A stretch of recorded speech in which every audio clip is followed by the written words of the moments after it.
আজকে আমার প্রথম জার্নি। তো চলেন ফ্লাই দুবাইতে সার্ভিস কীরকম এবং কি সুবিধা কীরকম। তো এই 8 বছর পর দেশে যাওয়ার ফিলিংটা অন্যরকম। জানি না কার কীরকম। সত্যি আমি খুবই এক্সাইটেড। তো 8 বছর পরে আমার দেশে যাব, দেশের মাটিকে দেখব, নিজের ফ্যামিলিকে দেখব, নিজের মাকে দেখব। অবশ্যই একজন প্রবাসী কিন্তু সবচেয়ে দুঃখ হয়েছে একটাই, যখন অনেক কষ্ট থাকে, ফ্যামিলি অনেক কষ্ট থাকে, তখন একটু দুঃখ হয়। আর ফ্যামিলি ভালো থাকলে সবাই ভালো থাকে, এবং কি যাওয়ার সময় সবচেয়ে আনন্দ হয় যখন দেশে রিটার্ন করে, তখন আনন্দ হয়।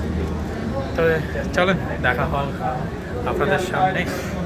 তো ভালো থাকেন আপনারা সবাই, এবং কি আমার চ্যানেলটা আপনারা সবাই লাইক কমেন্ট শেয়ার করবেন। বাই।